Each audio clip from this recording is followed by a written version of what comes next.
Ni sambula binaka, oya wane kamanalangi, o ni nandorungo diao, may nadiwa kina rue na bisinga, may namoniti kina bagarumbuka na Radio Fiji 1 nandomay biti bongani biyanyano. Nama katalangana bengo na sasibiani na tinakaloka na bimbongi ni bukilulu. Kena bima maniwalu na bimbongi ni bakarawai, may nambuza ni balu ningay namaka.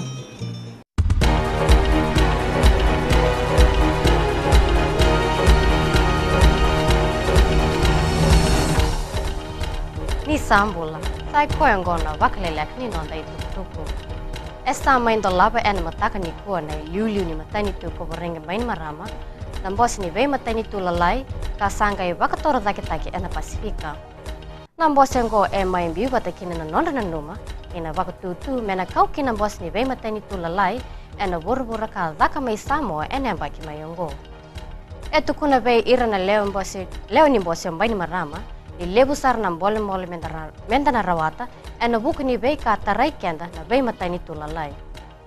Na vei ka ena vei bosaki taki ena bosi singa tolu e wilikina na vei sau minraki na lenga tumbu koso na kena Vakaleleka taki na rabun rabua karabi baka binaka ni yaumbula na vei Vakaloloma taki ni kenda na tamata vei liu taki binaka na tango maki ni kau tamata kena maroroi na itobo Vakapanua kena Vakarau.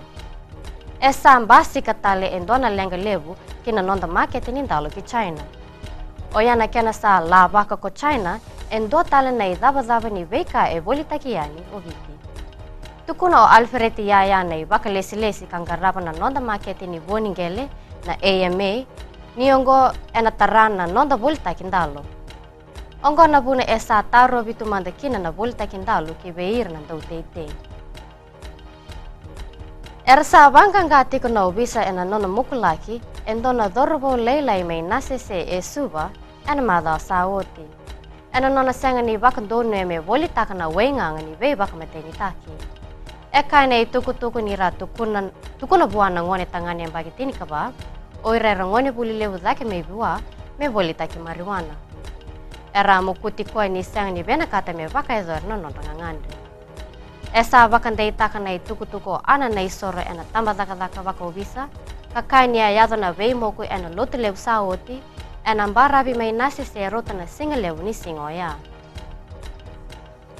Kini gitu baka reita kana songo ni rugby unioni ena nonta banua ni sa bangka reiti ko endua mena sosomi taki Mike Ryan na manindia ni high performance unit sangga mai kere na nona baka dengo.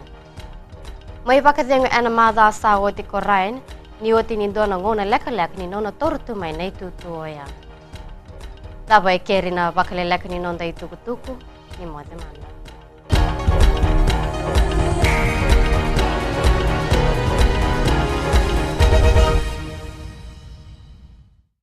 Isambulu binaka, na dango wadi soni dalai, nama kio mani wasini ngono borota kina lali ne kabi, mai na tolu kina bitu, ena moni tingina porombuka, ena mbula FM, na bandu ena serre.